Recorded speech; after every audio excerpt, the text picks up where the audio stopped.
प्यारे बच्चों, आज दिनांक 29 मई 2020 दिन शुक्रवार को सामाजिक विज्ञान की भूगोल विषय की ऑनलाइन क्लास में आपका स्वागत है। कल हम लोगों ने भू संसाधन, भूमि की विशेषताएं, भारत भूमि में उपयोग के प्रतिरूप, भारत में भूमि उपयोग आदि के बारे में जाना। आज हम भूमि संसाधन का महत्व पढ़ेंगे। आइए देखते हैं भूमि के महत्व को निम्नलिखित प्रकार से समझा जा सकता है। पहला बिंदु है मनुष्य के जीवन का आधार। भूमि के अभाव में मनुष्य का जीवन संभव नहीं है।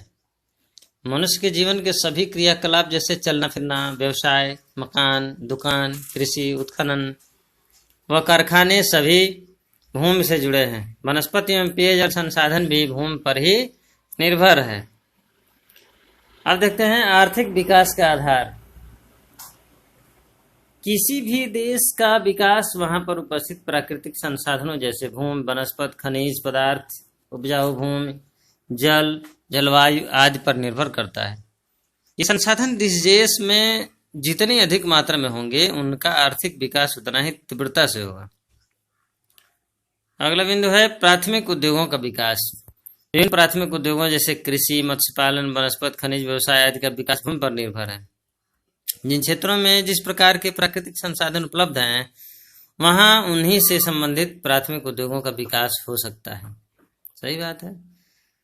अगला बिंदु देखते हैं व्यापार का आधार। भूमि व्यापार का भी आधार है। भूमि उत्पादन का एक अनिवार्य साधन है जिसके बिना किसी प्रकार का उत्पादन कार्य संभव नहीं है। अधिकांश देशों का व्यापार भूमि द्वारा उत्पादित वस्तुओं जैसे गेहूं, चावल, दूध, खनिज पदार्थ, तेल, चाय, लकड़ी इत्यादि द्वारा ही होता है।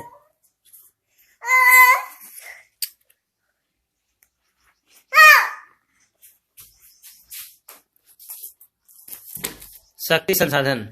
अधिकांश ऊर्जा के उत्पादन का साधन कोयला तथा तेल है जिसका स्रोत भूमि है। अगला बिंदु है परिवहन तथा संचार के साधनों का विकास। अधिकांश परिवहन एवं संचार के साधनों का विकास भूमि पर ही हुआ है। सड़क, रेल मार्ग, डाक तार आदि का विकास भूमि पर निर्भर करता है। रोजगार का आधार भी भूमि ही है। मनुष्य को रोजगार प्रदान करने में भूमि का बहुत अधिक महत्व है। भारत में लगभग 55% जनसंख्या कृषि पर आश्रित है। सभी प्रकार की आजीविकाएं भी भूमि संसाधन पर ही निर्भर है। हाँ, आइए देखते हैं भूमि निम्नीकरण एवं संरक्षण उपाय। मानवीय विधियों द्वारा न केवल भूमि का निम्नीकरण यानी लैंड डिग्रेडेशन हो रहा है बल्कि भूमि को नुकसान पहुंचाने वाली प्राकृतिक शक्तियों को भी बल मिला है। अपशिष्ट भूमि निम्नीकृत यानी डिग्रेडेड भूमि होती है जिसमें चट्टानें, शुष्क बंजर एवं रेगिस्तानी क्षेत्र शामिल है। इस समय भारत में लगभग 13 करोड़ हेक्टेयर भूमि निम्नीकृत है जिसमें 28% वन, 56% जल, 10% वायु तथा 6% क्षेत्र लवणीय व क्षारीय निक्षेपों से प्रभावित है। कुछ मानव क्रियाओं जैसे वनोन्मूलन का मतलब वनों को काटना, अति पशुचारण यानी पशुओं से चरने वाली समस्या व खनन ने भी भूमि के निम्नीकरण में मुख्य भूमिका निभाई है। कुछ प्राकृतिक कारकों जैसे द्वारा भी भूमि का निम्नीकरण होता है। जैसे वायु व जल के द्वारा मृदा की ऊपरी परत का अपर्दन होता है। अपर्दन आप समझते हैं, मिट्टी के कटाव को अपर्दन कहते हैं, जिसके परिणाम स्वरूप भूमि का निम्नीकरण होता है। सीमेंट उद्योग में चूना पत्थर के पीसने व मिट्टी के बर्तन में तेलखड़ी के प्रयोग से अधिक मात्रा में वायुमंडल में धूल विसर्जित होती है और जब इसकी परत भूमि पर जम जाती है तो मृदा के जल अवशोषण की प्रक्रिया बाधित होती है। औद्योगिक जल के निकास से भी भूमि और जल प्रदूषण होता है। अब भूमि निम्नीकरण का कारण देखिए।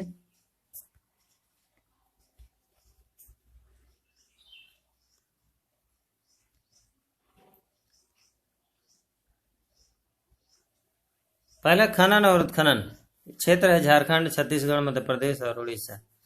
अतिचारण है पंजाब, हरियाणा और पश्चिमी उत्तर प्रदेश। और औद्योगिकरण है गुजरात, राजस्थान, महाराष्ट्र और मध्य प्रदेश और उत्तरी भारत के पहाड़ी राज्य। औद्योगिकरण के कारण मृदा में जल सेंदन यानी इनफिल्ट्रेशन हो जाता है और ये संपूर्ण भारत में व्याप्त है। भूमि निम्नीकरण की समस्याओं को सुलझाने के कई उपाय हैं, इनका विवरण निम्नलिखित है। देखिए कौन कौन से विवरण।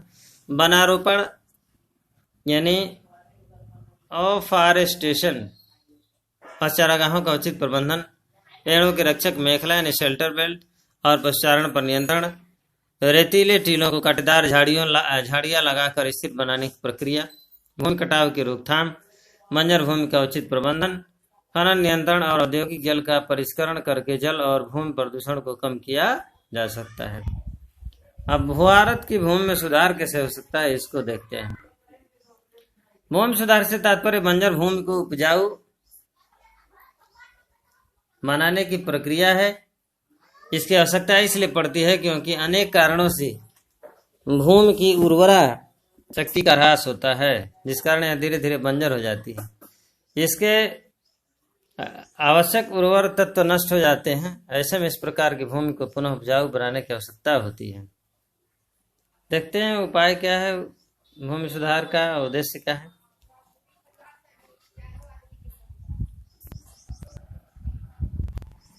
बंजर भूमि को उपजाऊ बनाना, वृक्ष वनस्पति रहित भूमि में वनीकरण करना, मृदा की पीएच क्षमता को सही करना अर्थात इसके अम्लीयता अथवा खारेपन को कम करना, भूमि में जैव रासायनिक तत्वों के संतुलन को सही करना। भारत के भूमि सुधार कार्यक्रम कौन कौन से देखिए। भारत के प्रमुख भूमि सुधार कार्यक्रम निम्न प्रकार हैं। बंजर भूमि विकास कार्यक्रम, वृक्षारोपण कार्यक्रम, रेगिस्तानी भूमि विकास कार्यक्रम, खारी भूमि विकास कार्यक्रम। इस तरह से भूमि सुधार कार्यक्रम है। आगे देखते हैं चेक पॉइंट। अभी तक पढ़े बिंदुओं के आधार पर दिए हुए प्रश्नों के उत्तर आप देने का और लिखने का काम करेंगे, जिससे ये ज्ञात हो सके कि आपने कितना पढ़ा। पहला क्वेश्चन, भारत का कुल भौगोलिक क्षेत्रफल कितना है। हरियाणा और पंजाब में कितने प्रतिशत भाग पर खेती की जाती है। भूमि के टुकड़े का प्रयोग कैसे किया जाता है। देश में राष्ट्रीय वन नीति कब घोषित की गई। अरुणाचल प्रदेश में बोया गया क्षेत्र कितने प्रतिशत से कम है। राष्ट्रीय स्तर पर वन भूमि का लक्ष्य कितने प्रतिशत निर्धारित किया गया है।